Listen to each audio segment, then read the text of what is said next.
नमस्कार दोस्तों, स्वागत है आपका इंस्पिरेशन आईएएस के ऑनलाइन प्लेटफॉर्म पे। आज है 28 जून 2023 and we are going to discuss important news articles of Hindu, Indian Express and PIB. आज का हमारा पहला न्यूज है यूपी से रिलेटेड। रिसेंटली यूपी के 7 प्रोडक्ट्स को जीआई टैग मिला है and after getting this GI tag UP became equal to Tamil Nadu in GI tag number. तो जैसे आपको मालूम होगा कि तमिलनाडु के 55 प्रोडक्ट्स थे जो जीआई टैग के अंदर में आते थे एंड इन 7 प्रोडक्ट्स मिलने से पहले यूपी का भी आपके प्रोडक्ट से ऑलमोस्ट अराउंड 48। अब ये 7 मिलने के बाद इट इंक्रीज टू 55। तो यूपी और तमिलनाडु लगभग एक ही तरह के मतलब लगभग इन दोनों का जीआई टैग के नंबर लगभग 55 ही है। तो now both UP and Tamil Nadu came into the same categories. अगर देखा जाए, UP is known for rich heritage culture and traditional craft. UP को जैसे आप लोगों को मालूम होगा कि यूपी में रिच हेरिटेज कल्चर और ट्रेडिशनल क्राफ्ट वहां पर बहुत ज्यादा है and it has recently been seen 7 of its distinctive products being granted geographical indication tag by the Geographical Indication Registry in India। तो रिसेंटली जोग्राफिकल इंडिकेशन रजिस्ट्री जो चेन्नई में है, ये दैट इज इम्पोर्टेंट, याद कर लीजिएगा कि जीआई टैग का जो रजिस्ट्री ऑफिस है वो आपका चेन्नई में है और उन्होंने इसी फील्ड से ऑलमोस्ट अराउंड मतलब आपके जो हैंडीक्राफ्ट और कल्चर से रिलेटेड, ट्रेडिशनल क्राफ्ट से रिलेटेड कुछ 7 प्रोडक्ट्स जो यूपी से है उनको जीआई टैग दिया है। अब वो कौन कौन से प्रोडक्ट है थोड़ा समझ लेते हैं। तो सबसे पहला जो प्रोडक्ट है अमरोहा का ढोलक। ये आपको मालूम होगा, आमतौर पे हमारे इंडियन कस्टम्स में, ट्रेडिशन में, शादियों में या कोई भी फंक्शंस वगैरह हो उसमें ढोलक का बहुत ज्यादा चलन है और अमरोहा का ढोलक यूनिक है। ठीक है, इस तरह का शेप होता है इसका। और अमरोहा ढोलक is a musical instrument crafted from natural would. इसको नेचुरल वुड से बनाया जाता है। Preferred would choice basically mango का होता है, जैकफ्रूट का हो सकता है और टीक का होता है। मतलब मैंगो, कटहल और टीक इनके लकड़ी से बनता है अमरोहा का ढोलक। And animal skin usually goat skin होता है। जो जानवरों का जो इसकी जो मेम्ब्रेन होता है वो गोट स्किन होता है। Is meticulously fitted to create the drum's surface. दूसरा जो है बागपत होम फर्निशिंग। बागपत में बनता है होम फर्निशिंग जिसमें आपके Baghpat and Meerut are renowned for their exclusive handloom home furnishing products, जिसमें कुछ है weaving process involve cotton yarn and is predominantly done on a frame loom. ठीक है, तो आज भी ये फ्रेम लूम में ही बनता है। तो that is regarding the Baghpat home furnishing.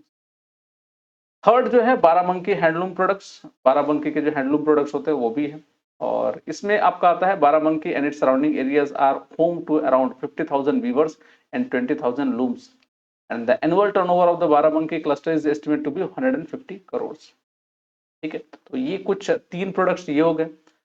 उसके बाद देखा जाए तो फोर्थ जो है आपका Kalpi handloom paper. That is Kalpi handloom paper, ये आपको दिख रहा होगा। Kalpi is recognised for handmade paper manufacturing. Munalal Khadari, a Gandhian, introduced the craft in 1940, although its roots in Kalpi history may extend further। ठीक है, तो हालांकि ये जो मुनालाल खंडारी है, मुनालाल खादरी सॉरी, ये एक गांधीयन थे और he introduce this craft in UP. ठीक है, हालांकि अगर देखा जाए तो कल्पी का ट्रेडिशन बहुत पहले का भी है। नेक्स्ट है महोबा गौरा पत्थर हस्तलिपि and Mahoba Gaura Patthar Haslipi represents the unique stone craft of Mahoba and the stone used significantly known as pyroflight stone। ठीक है, इसमें जो stone use होता है वो pyroflight stone होता है and it is a soft and radiant white colored stone predominantly found in this region। तो ये जो चीजें हैं that is from the this Mahoba Gaura Patthar Haslipi। Next जो है that is sixth, that is Manpuri Tarkash। Manpuri Tarkash is a popular art form characterized by brass wire inlay work on wood। ठीक है, ये दिख रहा है आपको, that is and traditionally it is used for wooden sandals। जो ये जो wooden sandals होता है उसको बनाया जाता है। and Manpuri Tarkash has been a household necessity। leather alternatives were sought due to cultural consideration regarding cleanliness। this is about the Manpuri Tarkashi। And last 7th is Sambhal horn craft. ये आपको दिख रहा होगा, ये horn से बना हुआ है। ठीक है, तो संभल का horn craft. Sambhal horn craft utilize raw materials procured from disease animals and this craft form is entirely handmade. ये पूरा हाथ से ही बनाया जाता है। तो कोई डिजीज एनिमल होते हैं वो मरने के बाद उनके जो हॉर्न को लिया जाता है और उससे ही ये क्राफ्ट किया जाता है। ठीक है, तो that is all regarding the 7 products of UP, और जिसके चलते यूपी का टोटल जो जीआई टैग का नंबर 55 तक हो गया। जीआई टैग के बारे में थोड़ा समझा जाए तो it is bit important, bar bar UPSC में पूछा जाता है इसको। तो it is a geographical indication, उस एरिया को टैग इंडिकेट करता है, and it is a name or sign used on certain products that correspond to a specific geographical location or origin. For example, Darjeeling tea, Kanchipuram silk, etc. And GI tag ensures that only the authorized users or those residing in the geographical territory are allowed to use the popular product name. ठीक है, तो या तो authorised user या जो लोग उस area में रहते हैं सिर्फ वही इस चीज का यूज कर सकते हैं, मतलब इनका पॉपुलर प्रोडक्ट जो होता है, प्रोडक्ट नेम, वही यूज कर सकते हैं। It also protects the products from being copied or imitated by others, and a registered GI is valid for 10 years.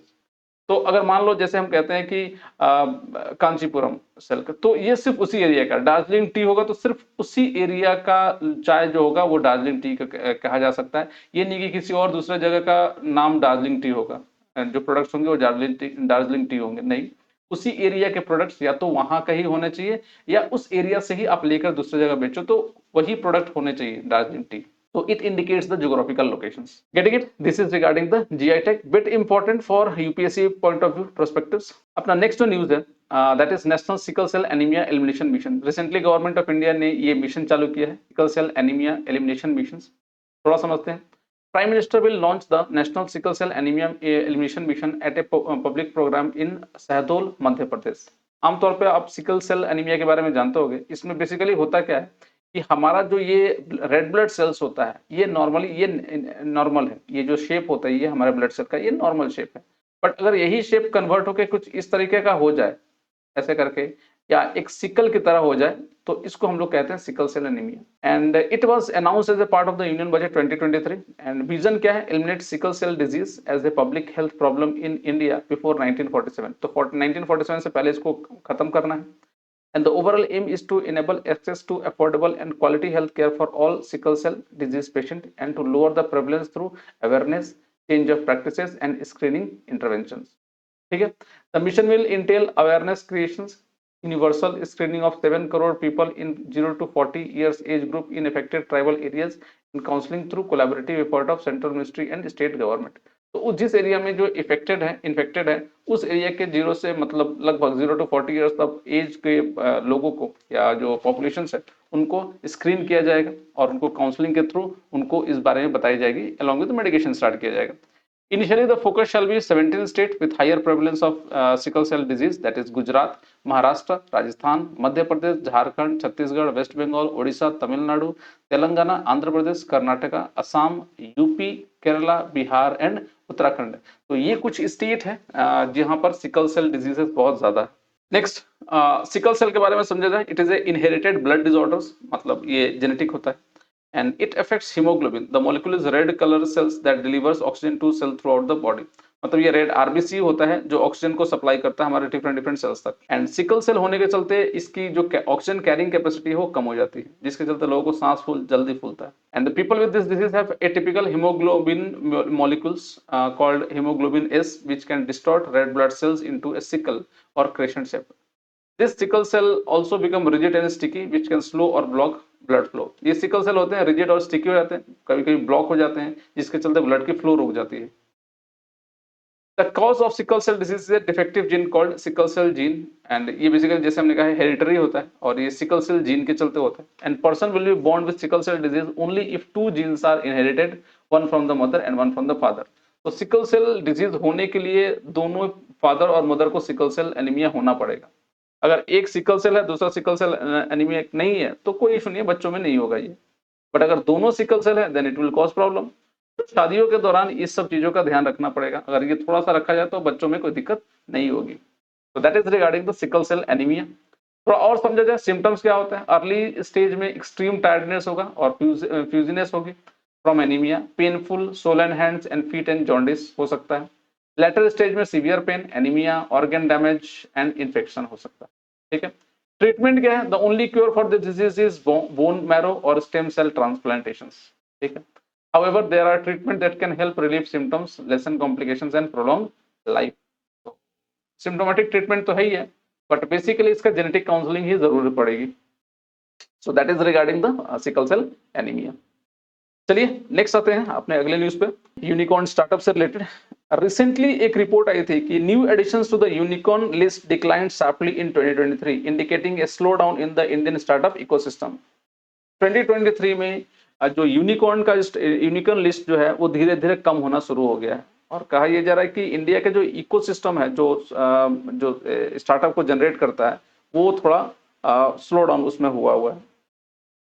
अब समझते हैं आखिर रीजन क्या है and what are the unicorn startup. ठीक है, तो the term unicorn refers to a privately held startup company with a value of over 1 billion. अगर कोई ऐसी प्राइवेटली हेल्ड स्टार्टअप कंपनी है जिसका 1 बिलियन वर्थ है, then it comes under the unicorn. ठीक है, it is commonly used in venture capital industries. The term was first popularized by venture capitalist Aileen Lee. ठीक है, इंपॉर्टेंट है, Elon ली ने इस टर्म को इंट्रोड्यूस किया था। and when she referred to the 39 startups that had a valuation of over 1 billion as a unicorn. तो उन्होंने जब स्टार्ट में क्या कहा था कि 39 बिलियन 39 जो स्टार्टअप है जिसका वर्थ 1 बिलियन है, तो उसको उन्होंने यूनिकॉर्न कह दिया था। Next, the valuation of unicorn is not expressly linked to their current financial performance, but is largely based on their growth potential as perceived by the investor. तो current financial statement नहीं, performance नहीं, but उनके growth potentials को देखता है, as perceived by the investors and venture capitalists who have taken part in various funding rounds. ठीक है, and there are more than 1000 unicorn companies around the world as of March 2022. ठीक है, next जो है unicorn startups में आपको कुछ term सुनने मिलते होंगे, that is गजेल्स and चीतास in the startup ecosystem. तो गजेल क्या है थोड़ा समझ लेते हैं। तो अब यूपीएससी पूछ सकता है कि गजेल एंड चीता इन ये फाइनेंशियल टर्म्स में क्या होता है या फाइनेंशियल सेक्टर में। तो gazelle basically they are those startup founded after the year 2000 and have the potential to go unicorn in 2 years. Their valuation ranges from 500 million to 1 billion. Once you exceed the 1 billion valuation, you become a unicorn. जैसे ही 1 billion valuation increase करता है, वो unicorn बन जाता है। जबकि चीता क्या होता है? These are those startups founded after the year 2000 and have the potentials to become unicorn in the next 4 years. यहाँ पर 2 years का था, यहाँ पर 4 years का था। And their estimated valuation ranges between 200 million to 500 million. तो ये है दोनों गजेल एंड चीता in the unicorn startup ecosystem. ठीक है, so this is regarding the unicorn startups. So that's all for today in daily news analysis. इस lecture के PDF अगर आपको चाहिए तो आप हमारे सोशल मीडिया पेज पे फॉलो कर सकते हैं, जैसे कि फेसबुक, इंस्टाग्राम और यूट्यूब चैनल, और साथ ही साथ आप हमारे टेलीग्राम चैनल को फॉलो कीजिए। इस चैनल में बहुत सारे ऐसे स्टडी मटेरियल्स हैं which is very helpful for your civil services preparation, या आप किसी भी कॉम्पिटिटिव एग्जाम की प्रिपरेशन कर रहे हैं, वहां से आपको बहुत सारे मटेरियल्स मिलेंगे। We have also started our offline and online foundation batches both for AP UPSC and other state PCS examinations. If you want to prepare for the civil services 2024, then you can enroll in our foundation batches. Please do subscribe to our YouTube channel as well as Facebook page for such other video contents. Thanks for watching. Take care.